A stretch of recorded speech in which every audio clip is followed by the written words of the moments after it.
Hello everyone and welcome to another episode of the ROKER RAPPORT podcast in association with the Sunderland Community Soup Kitchen, and today you join us in the aftermath of Sunderland's win over Wimbledon. I know we were in the pub yesterday and we had a few beers and chatted about it then, but this is a bit more in depth. And first off, it's Martin Wanless in Australia. How we doing, mate?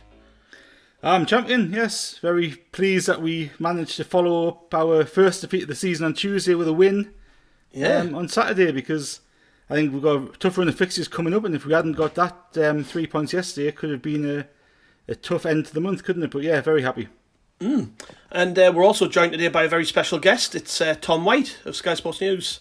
I was about to say how you doing, Tom, but we'll just let everyone into the crack here. We've spent the last 40 minutes getting your headphones set up, so you're probably more relieved than anything, are you? It's been 41 minutes it's taken me to get these headphones set up, and as I said to you, I'm ashamed to say someone usually does this for me. I'm completely useless unless it's written on an auto cue in front of me.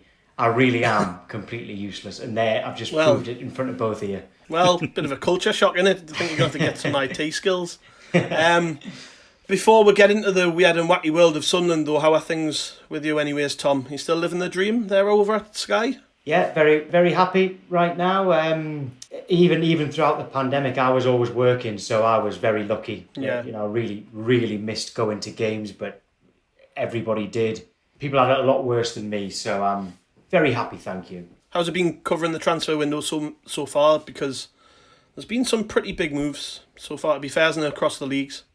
It's been amazing because some transfer windows, I mean, a few transfer deadline days ago, it was, will Josh King sign for Manchester United? And they ended up with Odion Igalo, which was a big deal at the time and came out. No, it was a good story. But this transfer window, there's the Harry Kane situation, which has been, there's some sort of update every single day. Lukaku moving. There's still talk of Erling Haaland, by the way. Robert Lewandowski's just thrown his hat into the ring for a potential move this month as well. So it's been brilliant so far, completely different to the last couple of windows. When I see all these names being linked around, I think who's actually spending money at the minute though? Because of the pandemic, I think a club's not being a little bit more careful. Obviously, you've got your Man Cities and your PSGs who've got unlimited amounts of money, so the pandemic's probably not even hurt them. But when you talk about like Lewandowski or even Erling Haaland, who's probably going to cost upwards of 100 million, probably a lot more than that. It's like who can really afford these players? Yeah, well, with Haaland next summer he's got a release clause of 65 million. So right, so it's a good time to get rid of him. No one's got the money at the moment to buy him, apart from, like you say, Man City, Paris Saint-Germain. In fairness, Chelsea and maybe Manchester United as well, but certainly not Barcelona or Real Madrid. Whereas next summer when it's 65 million and everyone's had a year to get their finances back in shape, loads more clubs will be in for him. So if you've got the money now, go for him now. Because when it's 65 million, there's going to be a lot more competition. I know we've had you on a few times in the past, but for our newer listeners or for those that simply don't know, can you just remind us of how you came to support Sunderland? Yeah, well, this is it. When I was born, I was told my name was Tom, and I was told I support Sunderland. That was it. I didn't realise that there was a choice. Mum and Dad, both Sunderland fans, so I'm a Sunderland fan. My son, he's only 4. He's had every kit since he was born. He was born just after our relegation from the Premier League was confirmed by Bournemouth at home. So since then, in his lifetime, we've had 2 relegations and failed to get promoted 3 times from League One. So I'm not saying that he is the bad luck charm, but he is. Got your room decked out nice there, man, Tom. Good stuff in the background. Well, I've got an office in the garden, so it's like I suppose it's like a shed, but it's got windows and it's got sky. It's it's got all the electric. It's got a fridge, and I've got every Tyne-Wear Derby win since I first went to a football match. I've got a picture from every single one of them. Brilliant. I see it's not usual to see Sunderland fans on the TV, but then there's Dave Jones as well, so maybe it's a bit more usual than we realise. Yeah, well, exactly. I'm not even the best Sunderland fan presenter at Sky Sports, let alone the only one. On to the game then. We beat Wimbledon 1-0 yesterday. Martin, Good result, you think? Happy with the 3 points? I think it's a cracking result. And I think it's one of those that you look back on. It's one of those games that you look back on if you've ended up with a successful season and go, that's a crucial win. That and you kind of look back at some of the other promotion seasons that we've had. Like I was thinking back to the first time we went up under Peter Reid. The first 2/3 of that season, we were scrapping out 1-0 wins in a lot of the games. It's just those scrappy, get in, get 3 points, get out, and they're invaluable. And like last season, we'd have drawn that or got beat. Good win then, Tom. I think it went under the radar that Wimbledon have actually had a decent start, to be fair. I was watching the Quest highlight show and the guy on there mentioned that prior to the game, they'd only lost 1 in 11, which I had no idea about. You sort of say Wimbledon at home on the fixture list, don't you? And you think, well, we should have beat them. You don't realise that. I didn't. I didn't realise it had such a good start. No, and their game plan was a good one. It was a Sam Allardyce game plan. It was a make sure we don't concede and try and nick a 1-0, which they actually could have done. And I was actually quite impressed with them. And they had their right winger was I think it was Asib. I think his name might be. I need to look that up. Actually, I was talking about him on air last night, and I've already forgotten his name. And I was speaking to a few Wimbledon fans who reckon that they want to get £1 million for him. Well, I would pay the £1 million, even though we're in League One. He looked brilliant playing on the right hand side for them. He was superb. I could see him going to the Championship actually. But I liked them. I thought they were good, and the fact that we still managed to win that game, and crucially, I'm one of these who are obsessed with getting a clean sheet, and that's the first one of the season, and that was vital for us. Really important, especially when our defence isn't complete yet, and we changed the goalkeeper. Getting that first clean sheet is vital as well, because once the defence start to believe that they can keep clean sheets, more should come. But very satisfying victory. Yeah, you've got to give credit to the defence, Martin, haven't you? Their strikers just never had a sniff, I think. Doyle and Flanagan, to be fair to them, they've put a really good partnership together. I said on the pubcast that, they were sort of forced together in pre-season because we had no other centre-halves, but then Doyle's just brought out the best in Flanagan, I would say. This is as well as I've seen Tom Flanagan play for Sunderland. I agree, and I think it's the first time that we've seen Tom Flanagan play on the right-hand side of the defence for us. Yeah. But if you told me, after that Lincoln playoff game, if you told me that we'd be starting the season off with Tom Flanagan and the 17-year-old in the centre-halves, yeah, I'd have been shitting myself, because you wouldn't think that would be a solid foundation at all, would you? But no, I think Flanagan deserves an enormous amount of credit. And I think you put the factor in that we've been playing without fullbacks, really. And obviously Serkin's come in, he's getting his fitness back. But Dan Neil went back to fullback yesterday and had a tough opponent, as Tom was saying. Yeah. Winchester's been playing the other side, and he's been playing fantastically well. And you've got a young goalkeeper behind them, so I think to keep a clean sheet, and I think that was our first clean sheet since we beat Bristol Rovers in March. That's crazy, isn't it, when you think of it? So it is. Yeah. It's nuts. And we'd actually gone on a really good run of clean sheets before that. I think we'd only conceded in 2 games in about 10 before that, and we went on a terrible run. I think it was 16 or 17 games since then that we haven't managed to keep one. So to keep that clean sheet, especially for Patterson on his first league start, it's massive. It just gives you confidence, doesn't it? Yeah, we'll move quickly on to Patterson. Then he was drafted in last minute. Tom did a decent job for me. I think his kicking and catching was great. I listened to Lee Johnson talk about the actual situation that occurred. Burge sort of took a knock on his hip in the warm-up and then said he was fine, and then he spotted him in the tunnel and saw him walking a bit gingerly and thought, not having that. So you throw the lad in at last minute. But I've heard a lot of interviews in the past with former players of other clubs even, where they talk about being given their debut at a club, and it's quite a common thing for a manager to just spring it on a young player. They won't tell them the night before because they'll be up all night, nervous and all the rest of it. So for Patterson, it was probably a good thing that he was just sort of, right, you're playing, and he was, all right, okay, straight into it. And to be fair, he did all right, didn't he? He did. By the way, that Wimbledon player is Ayub Assal. I said Asim. It was Ayub Assal. Right. I feel bad at myself for getting that wrong, because it's supposed to be my forte. Well, anyway, at least you didn't get it wrong on air last night. That's the main thing. Well, yeah. Well, like I say, it was written on autocue in front of me. That's why.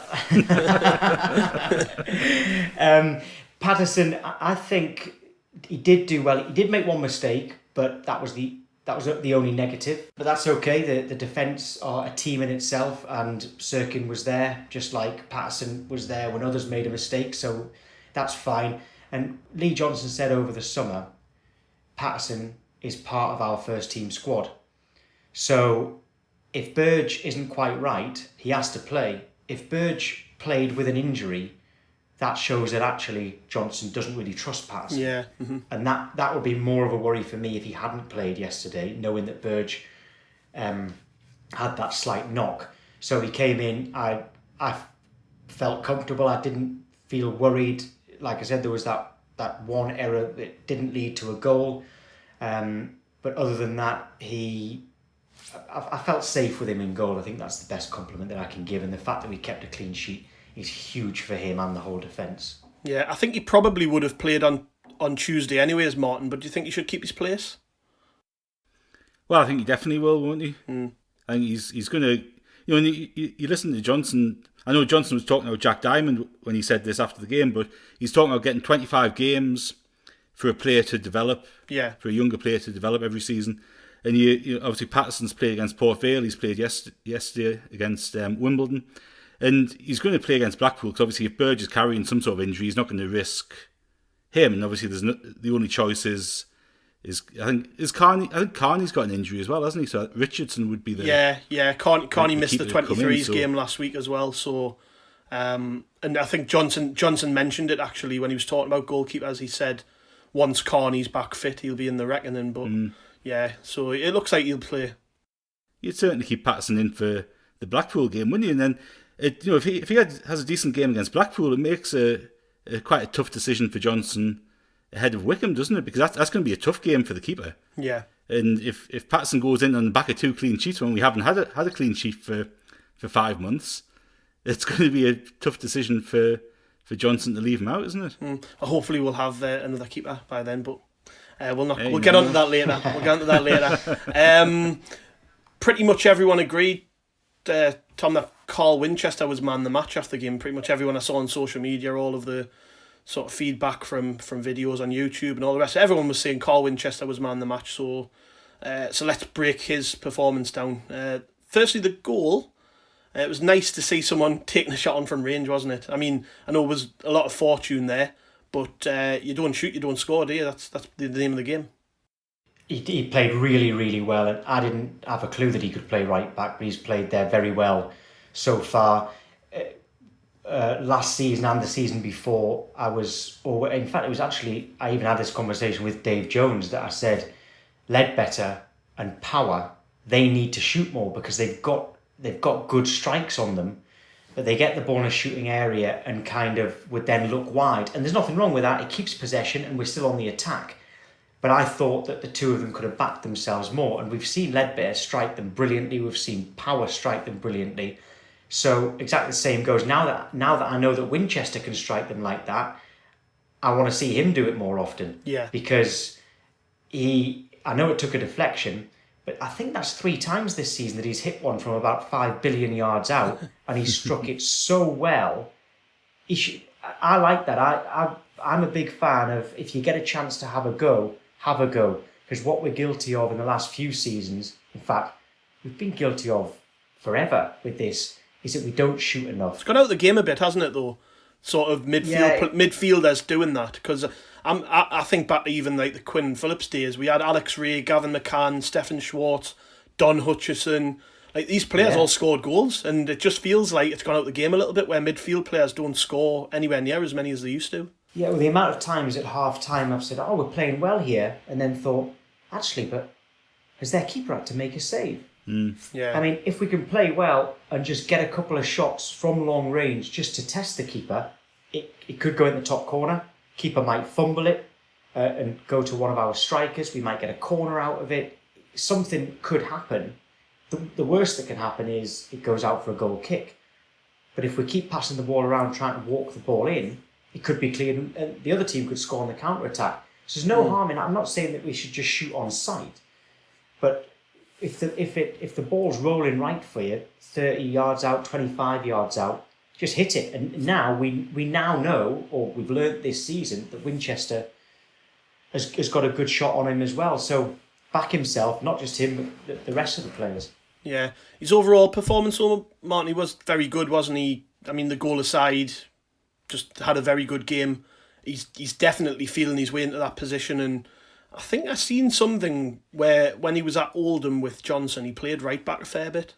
So he obviously trusts him to play there, doesn't he? I heard him on the BBC Newcastle post-match podcast Lee Johnson talking about Winchester, and he said, we trust him. He's part of the squad. He's trusted.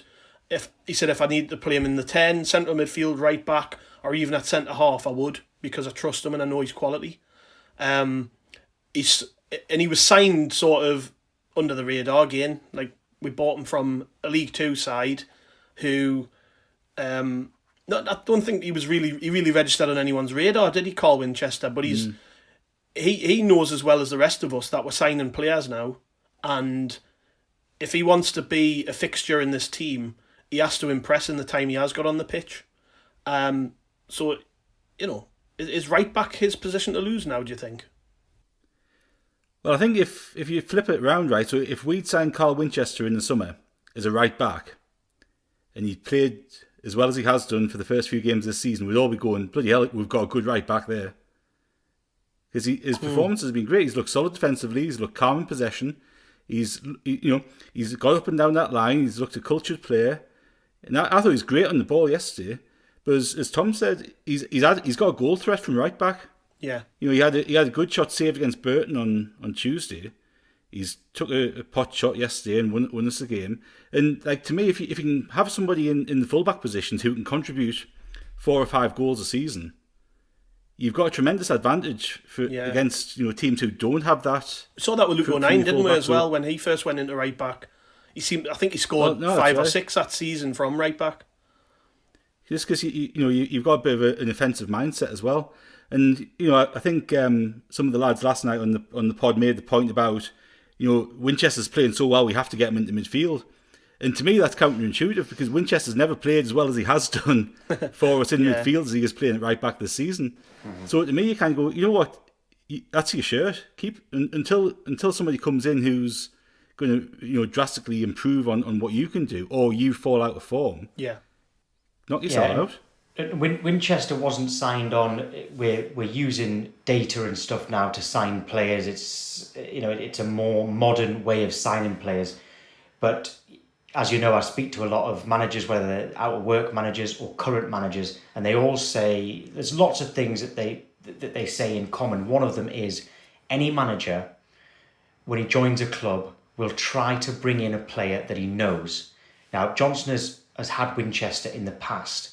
And the reason a manager will bring in a player that he knows is that he's got a voice in the dressing room. If the dressing room aren't particularly happy with a decision a manager has made, that player can say, well, hold on, actually, he did that at this club and it really worked. That kind of thing. You've got a voice in the dressing room. So Winchester was signed because he was in the last 6 months of his contract. Johnson liked him as a player, and he is a good player. So he liked him as a player. He wasn't expensive. He knew what he could do, but crucially, he had that voice in the dressing room. And that was very much, Winchester was Johnson's signing before all of the data had time to come in. And in fairness, I'd imagine the data analysts at the club are probably looking at it and thinking, we probably would have been quite happy with that signing as well. Yeah. I thought Dan Neil was brilliant again, Martin, even out of position. Just so assured, isn't he? He's a cracking little footballer. Like I'd sit here all day and sing Dan Neil's praises. I think like Winchester, I just don't see how you can drop him at the minute. Doesn't matter where he plays. No. Like he's played so well that I think when Serkin's fully fit, he's the first name in central midfield. Like he's made that centre midfield position his own. And like to me, he's a future captain. When you look at his performance yesterday, and I think he's got good leadership qualities. He was always wanting the ball, and he's got a bravery about his play. That's what I like the most about him. Brave. He's just so brave. Isn't afraid to try things. It's quite remarkable for such a young player, isn't it? I mean, can you remember seeing a Sunderland player that brave, like as a young man? like who's come through. I mean, I don't even think Jordan Henderson was that brave at this stage of his career. I know it was at a much higher level, but But Dan Neil, for me, you'd think he'd played 200 games already. But he's got such a beautiful eye for a pass, hasn't he? You can see things, and it just adds such a different aspect to what we do compared to what we've done in the past few seasons. He's looking forward all the time. He's looking to get that ball into a forward, for a forward to run onto or to just make something happen. And that's his first thought. It's always try to make something happen in the game and affect the game positively. Yeah. So to me, he's the first. Once everybody's fit, it's him plus one in the centre of midfield. Yeah, I wouldn't disagree with you there. Tom, with regards to Dan Neil, then he's like I've just said, just impressed pretty much everybody. But as a spectator, that's the type of player you like to watch, isn't it? Somebody who tries to positively affect the game. What this is going to surprise you is that when I see Dan Neil, the biggest comparison I can make is with when we had Ki Sung-young on loan for that season. Yeah. Because and when we had Ki, he was so different to anyone I've seen in a Sunderland shirt. He was, like you said, brave on the ball, great eye for a pass, always seemed to have time on the ball. And I would describe Ki as a classy footballer. Until he signed for Newcastle, of course. But with Dan Neil has got all of that. Yeah. And he's younger, and he's come through our academy. He's one of our own. We own him. He's not on loan. And I've been really impressed with just the way when the ball comes to him. Sometimes any player in any position, sometimes the ball comes to him and you think, oh, he's under pressure here. He needs to get rid of it. You need to shout man on. Dan Neil seems to have great awareness of who's around him, teammates and opposition, and he takes the ball so calmly and like he's got like the ball can kind of glue to his feet with his first touch, to his foot with his first touch, and as he takes the ball, he's already looking to see what else is around, and with him mainly he's looking forward as well. I know people have a problem with sideways and backwards passing. If it keeps possession, fair enough. But if there is a ball forward, which can be quite a brave ball, but can result in a chance, that's what Dan Neil's looking for every time. So I've been very, very impressed with him. He's doing a good job at left back. I don't want to see him get stuck there. And I don't think he will get stuck there, by the way. But very, very impressed, just like you two are. And I think, well, every Sunderland fan so far. I don't want to bring the tone down too much, but I thought McGeady and Gooch really struggled again. Like they did at Burton. I don't know. I'm just a little bit worried that they've struggled in the last few and haven't really had a meaningful impact on the game. And we know they can, but is there anything to be concerned about, Martin? Really, with that? Do we just need to be a little bit patient? I know creative players do go through patches where they struggle to affect games, but is there something to be a little bit more patient about, do you think? I think it's a funny one because I think, they're probably two very different situations. You wonder with McGeady how fit he is. Yeah. We know he had an injection and he missed the last few games of pre-season, didn't he? So yeah. How fit he actually is a question. Also, to be fair to him, he's been having to play in front. He's done an awful lot of good defensive work to look after Dan Neil when he's been playing left back, and also when Serkin has come into the side. So he's had that defensive responsibility as well, but he hasn't really hit he certainly hasn't hit the heights that he hit last season, has he? No. On the other side, like Gooch in the first game against Wigan, I was watching him. I was like, bloody hell, he's had such a good pre-season. Johnson's done a great job on him because his decision making was good. He was sharp. He wasn't overcomplicating things. He was one touch out into the box, and I thought he had a really mature game against MK Dons when we played them. But Burton and Wimbledon, he's gone completely the other way, and you get that with Gooch, don't you? He hasn't got. He never seems to have that really happy medium where he has. No. But I suppose that's why he's a League One player, isn't he? Well, it is, but he's coming to the age of his development now where you want that consistency to come in, and consistency usually comes in. It's normally, with a younger player where you get that real sort of discrepancy in performance. So I think I'd like to see somebody else come in as a new signing who can play in those wide areas, because really there's not a great deal of competition, is it? If you No. put Jack Diamond in the mix. And sorry, just to jump in, but Diamond didn't even make the bench. Tells you a lot about where he's at. I think when I listened to Lee Johnson talk after the game about that, and he said that he just felt that Josh Hawkes, with his assist and goal record, if we did need somebody in the last 20 minutes, he might be a better option. So that he sort of fell down behind Hawkes really in the pecking order, Tom. I would agree with Martin. I don't know what you think, but I think we need somebody else on the wing. Just a little bit more competition there. I see. I'm not actually sure if we do. McGeady, something doesn't look quite right with McGeady. He might be playing with an injury, which we know he's done in the past, and fair play to him for putting the team first. If he needs, even if it's 2 months out because he's injured, then take him out for 2 months so that he comes back and can be as amazing as he was last season. But I don't know whether that is the case. As for Gooch, I actually don't think Gooch has been playing badly at all. I think if Gooch is normally a 6.5 or 7 out of 10, maybe for 3 games in a row, but then we'll have a game where he's a 9 and can win a game, that's fine. I'd keep playing him. I've got no issues with Gooch. McGeady, let's see if he's if he's fit enough. Jack Diamond can always come in. Josh Hawkes is left-footed, so it can give a balance. I mean, I always thought he was a number 10. And I thought that Johnson wanted a left-footed winger. Well, maybe Hawkes is that left-footed winger without spending the money. Yeah. Pritchard and Embleton can both play out wide if we need to. Broadhead can play out wide as well. I'm not a fan of O'Brien out wide, but he can do it. And Huggins is quite interesting because Huggins has come in, and I thought Huggins was a right winger who could play up front. But for Leeds, he was actually playing left-back. So... And I now, after doing a little bit more research, think that Huggins has been signed for us as a right back. Yeah. But again, he can play on the wings.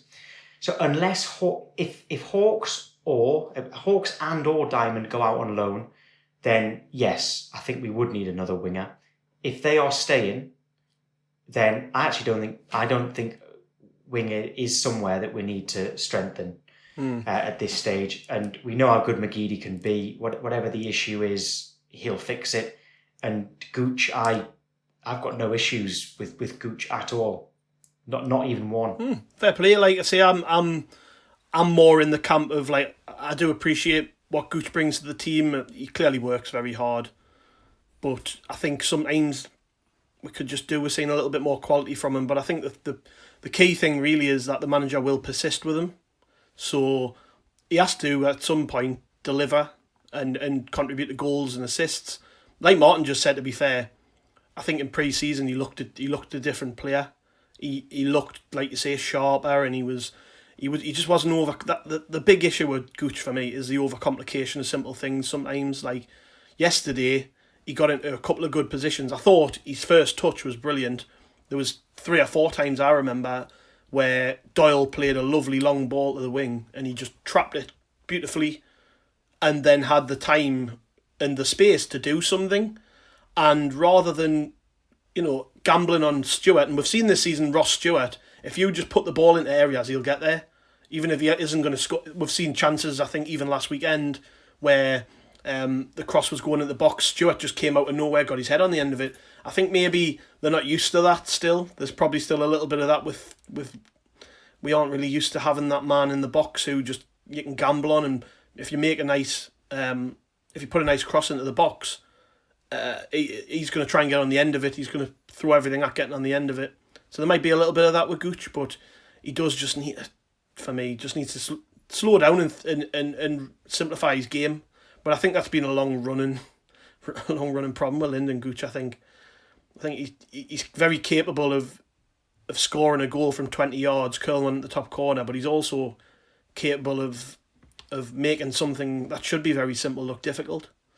But yeah, tell you what's going to be interesting with us as we go along, like where Embleton fits in, because I see Embleton being a really big player for us, and I think he's a fantastically good talent. Yeah. But him and Pritchard have kind of played in that same position behind the striker so far this season, haven't they? He dropped deeper yesterday out of necessity. He didn't impact the game Well, he impacted the game in a different way to what he can impact it further forward. And at Blackpool last season, I think he played sort of right-hand side. Very versatile, yeah. Whether Embleton comes into one of those wide positions at some point, with Pritchard in the centre as well. I think that, let's say McGeady, if McGeady is injured or needs to be rested or whatever you want to call it, I think that Pritchard would go 10 and Embleton would go to the left, or even to the right with Gooch to the left or Diamond to the left, Hawks, whatever. I think that Embleton might be moved out wide if that's the case. I think he'd move Embleton before he moved Pritchard, because last season for Blackpool, if they played 4-2-3, they sometimes played 4-2-3-1, Blackpool, sometimes they played 4-4-2. If it was 4-2-3-1, Embleton played 10. If it was 4-4-2, Embleton played on the right wing, the right-hand side of a 4 in midfield. We know he can do both. He's absolutely magic on the ball. And what really impresses me about him is that he is one of the very, very few people in the history of football who are actually genuinely both-footed. The fact that he takes corners from the right-hand side with his left foot and corners from the left-hand side with his right foot this is just me being a really sad football fan, but that mesmerises me. I love that as well. Really does. That was something I was going to bring up. It was great yesterday watching him take corners with his left foot, and I had to point out to my dad. I was like, "Do you realise that's his wrong foot?" I'm like, is it? So, well, to be fair, I think he's good on both feet. You know, he hasn't got a stronger foot. There's very few who are genuinely both-footed. There was there's Embleton, there was Santi Cazorla, Obafemi Martins as well, from Birmingham and Newcastle. Bobby Zamora was both-footed, but there's not very many players who are as good with their right and their left. I mean, McGeady's not far off, but not quite. He is predominantly right-footed. But actually Johnny Evans was very good with both feet, but I've not seen anyone quite as identical with both as I have done with Embleton and Cazorla. Can you imagine being able to do that? There you are. I'll take a corner with my left foot now. I'll take a free kick with my right, and it feeling natural. I'm a terrible five-a-side player, but I can just about toe peg it with my right. I'm all left foot. We've had a bunch of really good questions in from Rob at Hillwalker70 on Twitter. He's asked, what are our thoughts on our loan deals from Premier League clubs, and is this a reflection of how our club is now being run? And similarly, Tom, we've had one from at SouthGoat123 who has asked us about this transfer window and whether it's the start of a culture change at the club. Feels that way, doesn't it? Yeah, well, with the loan signings, as long as we sign a player on loan who is going to be a first-team player rather than a squad player, I'm all for it. Everything could change, of course, but Doyle looks like a brilliant loan signing. Delighted with him. I've got a feeling that Broadhead although he's on loan to us, I've got a feeling that he'll be available next summer. So that might end up being this might be, although there's no deal in place for this to happen, I've got a feeling this might be a loan with a verbal agreement of an option to buy at the end of it. So that's actually a bit more long term. The Doyle one, I think, might even be a 2-year if we can get into the Championship. So again, 2 years is medium term in football these days. That's not short term, it's medium term. So good, no problem with loaning players in. I don't want them to be squad players. What's the point in that for anyone, for them, for us, or for the parent club? What I've been most impressed is that players who could have come in on loan, who we've actually signed permanently, like Niall Huggins. Hearing from Bielsa, it sounded like they would have preferred him to go out on loan. We've done a deal to get him permanently, so he could do brilliantly for us, and we could make a very rare profit. At Sunderland, we don't tend to make profits on players. Huggins could be one. Dennis Sirkin. I know people inside at Tottenham who, I know that they didn't want to sell him. I know they wanted to loan him, but we've managed to do a deal, not in terms of throwing money at them, but do a deal to make it attractive for Tottenham to actually sell him to us. I'm far more impressed with those signings, getting them permanently, because their value will hopefully rise and they can be brilliant for us for years and then they're worth the money, or they can be so good that we have to sell them to clubs in a higher division and we make money from them that can go back into the club. So they're the ones that impress me the most. Yeah. Martin, so where would you say we're at when it comes to transfers and healthy position? I know a couple of weeks ago it didn't feel that way for some people, but we seem to have got most bases covered right now. We've had a question from Ian Macram on Twitter, who's asked where would we like to see further additions and possible outgoings and loans out to help further development of our young players. So is there anything to add on that? I guess we're going to probably see a few go out at the door. I think the one position that I really would like to see us strengthen in the next 10 days or so is the keeper position. If we touched on Mannone possibly coming in, but I think if there's an opportunity to bring somebody like that in who really gives you something better than what we've got in goal, I think that could be worth 8, 9, 10 points difference coming into the season. Yeah. So I think that's certainly one that I would be keeping an eye on. I'm not sure we'd bring in many more. As I say, I wouldn't mind us bringing somebody in to compete on the wings, but I get Tom's point about the versatility of other players. We might not need that, but I still would like a more direct winger just to come in to give a bit of competition there. But other than that, I actually think fullback wise we're pretty well covered. Like you've got Winchester's. We talked about Winchester earlier. We've got him. We've got Huggins who can play either. Well, apparently anywhere. He might go and goal. But you've got Huggins who can play right back, left back. We've got Sirkin playing left back. Yeah. I don't really see us bringing anybody else in at fullback necessarily. No, because you've got Flanagan who can play over there. You've got Alves who could potentially. Apparently, play Callum there, Doyle's very good at left back, from what I've heard. Yeah. So you're right. Callum Doyle will be very good at most things. Yeah, probably basketball. Tiddlywinks, everything. Tom, what do you think we need then? I think if Huggins has been brought in as a right back, the fact that there's him, Winchester, O'Nien, and there's young Kenton Richardson, if he doesn't go out on loan, can play there as well. And actually, Ollie Younger, and although I don't like Lyndon Gooch to be wasted in a full-back area, he can play there. So provided Huggins has been signed as a right back, which I think he has, I think we're probably okay there. Wouldn't complain if another one does come in. Left back, Sirkin will be first choice. I actually think we do need another left back. I think because, let's say, Huggins and Sirkin are our only out-and-out full-backs, and Winchester and Dan Neil, they both get injured, and Winchester and Neil go back into full-back, suddenly we're short in central midfield. And rather than rectifying that by bringing another central midfielder, I'd prefer to have specialist full-backs. So I think a right back we could probably live without. Left back I think we definitely do need. That's the only thing I think we definitely do need. I expect Grigg to go, and I think an out-and-out striker will come in. Stewart's an out-and-out striker. O'Brien isn't necessarily an out-and-out striker, although that is his best position. Broadhead isn't necessarily an out-and-out striker. So I think if Grigg goes, I think a out-and-out striker will come in on loan. And from the Sheffield United side of things, someone has said that Jefferson has many clubs to choose from, one of which, Sunderland are one of which. And I believe that the reason he hasn't actually made his decision yet publicly is because he has chosen Sunderland, but we are waiting to let go of Grigg. So we'll see what happens with that one. But the point is, I think if Grigg goes, a striker will come in. But left back, I still think we need another one, albeit as cover, so we don't need to spend money. Yeah, I still think that Denver Hume will re-sign. I think it's going to happen. The problem with Denver is that he's been injured. That's one problem. The other is that for somebody to take him off our hands, and he is a free agent, but he's still technically bound to us, because if somebody wants him, they've got to pay for him. They've got to pay the compensation fee for as long as the contract's on the table from us.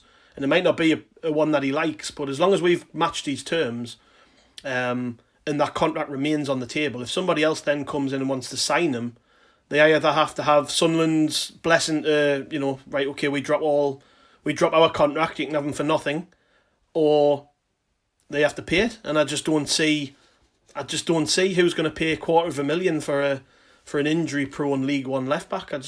I don't. So I think that'll be the left back that comes back. But stranger things have happened. I mean, I know there's been a little bit of talk of him maybe going to Hibs if they sell their left back as a Doig. That Josh Doig, he will play in the Premier League. He'll go via the Championship, but he'll play in the Premier League. They rejected 4 million from Birmingham in January. Hibs did, because they didn't want to let him go in January. But he will eventually play in the Premier League. It's a funny one. It is a funny one, but like I say, I think he'll come back. You did briefly touch there, Martin, on Vito Mannone, so let's talk about that. At Headley _SAFC has asked, when is his plane landing? Don't think it's as straightforward as that. I mean, from what I'm comfortable to say, I guess from what we've heard from the Mannone side of the deal that Sunderland and the player are very, very keen for this to happen. Money isn't the problem necessarily, because you know how these things work. They can work out a way of getting him out there, but he's got a year left on his deal. Monaco, though, have just let go of a goalkeeper. They have brought one in this summer, but he is relatively cheap by their budget, and letting go of a third-choice goalkeeper means that they have to replace him with somebody, and it's probably not worth the hassle on Monaco's side of things to let him go. So if he really wants to come to Sunderland, he has to make that known, and I'm like 50-50 whether it happens or not, because at the end of the day the side of the deal with the power is the selling club in this instance. It's not Sunderland. We can only do so much. But would you like to see him come back, Tom? Well, yeah, I would, because I absolutely loved him. But I must say I'm more than happy with Burge and Patterson, by the way. I've never seen Jacob Carney play, but if we've got 3 keepers there, I am happy with that.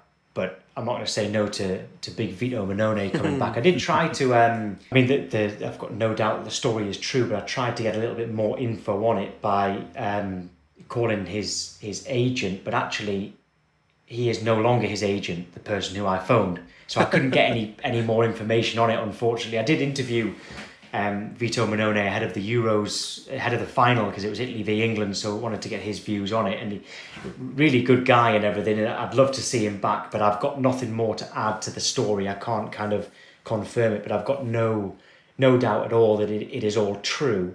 But as you've just explained, it's not that straightforward. No. But simple answer is, of course, I'd love to see him back, but I am happy with the current goalkeepers. Yeah, I think though with Vito, Martin, you just said it before. I think a good goalkeeper at this level is worth 8 or 10 points a season, isn't it? And I'm probably in the same boat as Tom. Like, if we didn't sign him, I'd be fine with Burge and Patterson. I would like to see Patterson maybe go out and loan though. I think goalkeepers do probably more than in any other position. They benefit immensely by proper loan experience, and I mean we saw that with Jordan Pickford.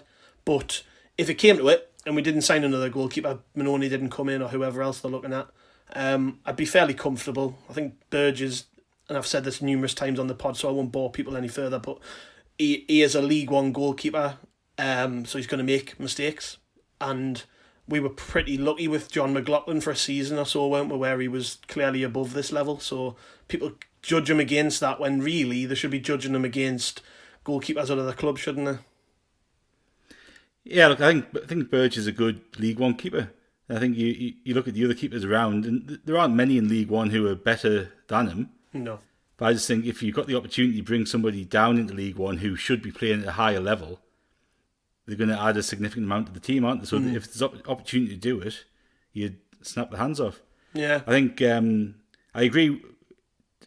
Patterson, however he gets it, Patterson needs first team football this season.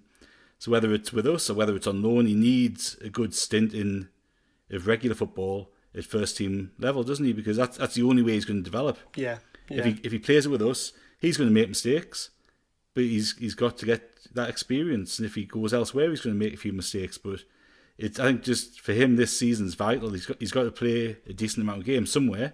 Yeah. And if we don't sign a keeper, hopefully he'll get a decent run in the side at some point this season with us. Yeah. Quick look ahead to Blackpool then. Tom, are you going? You like your away days, don't you? I do like my away days, and I couldn't go to the Blackpool one at New Year that time, which I'm still annoyed about now. That was great. No, I'm not going to Blackpool. The game was crap, but the weekend was great. Yeah, we won though, didn't we? We won on that New Year, 1-0, didn't we? Did Manchester score? Yeah. It wasn't a great game, but it was just nice being in a stadium away from home where there was like 8,000 of us and 1,000 of them. Yeah, so no, I'm not going to Blackpool. I went to MK Dons and I went to Burton. I've actually not been to the Stadium of Light since Blackpool at home, that game where Grigg rounded the keeper and put it wide. It was 1-1. Armand Nanwier scored for them. I've not been to the Stadium of Light since that game, although I am going to be back for the Charlton game, because it's the day after the Sam Allardyce talking that I've got in Sunderland. So I'm delighted about that. When the fixtures came out, I was like, brilliant, because I would have been devastated if it was an away day near me and I was up in Sunderland. So this couldn't have worked out any better. So I can go with my dad to the game for the first time in a long time. So no, I'm not going to Blackpool. I think he will make changes, not because he's devaluing the competition, because I'm desperate for us to win, just because it gives us a chance of playing Newcastle in the next round. I'm the same in the FA Cup. We're never going to win the FA Cup from League One. We're not going to win the League Cup from League One, but we could draw Newcastle. Yeah. And it would be, well, we just want a derby, don't we? Yeah. I don't think we would beat Newcastle. I don't think we would beat them, but it would be a no-lose situation, really, because even if we battle and lose 1-0, it's, we're in League One. They can't take the mick out of us too much. So I want to go through. I do think he'll make changes. I think he'll want to see Huggins. It looks like Sirkin needs more first team football, so there's 2 changes straight away. I think he'll want Wright to get up to speed with match fitness. I think he'll want to see Alves. Yeah. So there's a whole new back 4 from the weekend. Evans will still be out. I guess he'll put Dan Neil in midfield with either Winchester or O'Nien. He'll definitely want to play Pritchard. I think he'll want to play Diamond as well. So I've pretty much named it, most of the side then.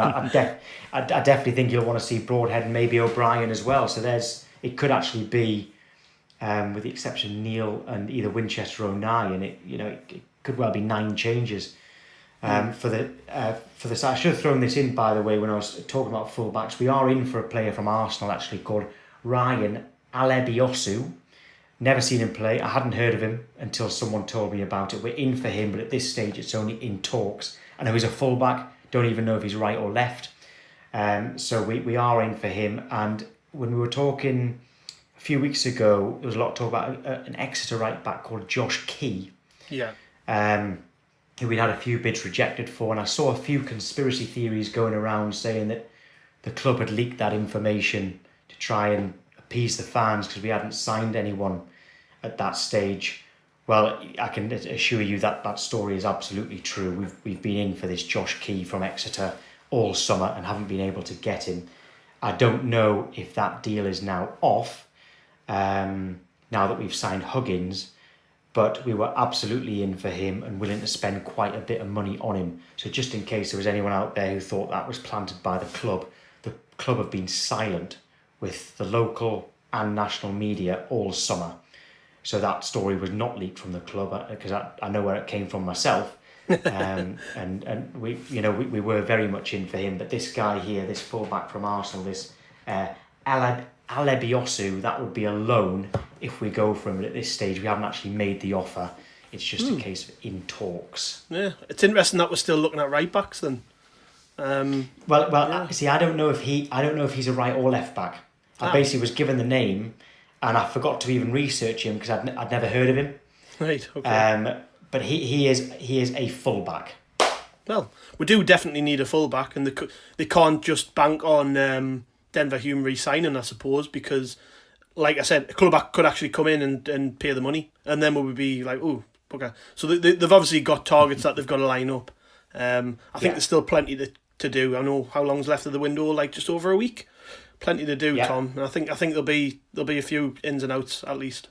Yeah, it's next Tuesday night is deadline day, but we could still get Hume after that because he's technically a free agent. But yeah, I think at the moment, once Grigg goes, I think we might see a few more come in. Yeah. Is that likely to happen, do you think, Tom? Yeah, I think he'll definitely go, and someone would take him on loan for a year, and it's the last year of his contract, so they'd take him on loan and hope to get him for free next summer. So it would effectively be his time at Sunderland would be over. It would just depend how much of his wages we are still willing to pay. Yeah. And if Kristjaan Speakman and Kirill Louis-Dreyfus dig their heels in and say, we're not paying a penny of his wages, if he's going, you're paying the lot, Grigg would either have to take a pay cut, or that club would have to find his wages in full. And that's going to be very difficult for any League One club. Even we wouldn't pay those wages now. We paid them then. We wouldn't pay them now. And if he stays, I think Lee Johnson would actually... I think he'd feature. I think he's not featuring at the moment because he expects to lose him. I think if he stays, he would feature. Like I said, Ross Stewart's the only out-and-out striker that we've got, apart from Will Grigg. So who knows, Will Grigg could get some game time. We know he can score goals.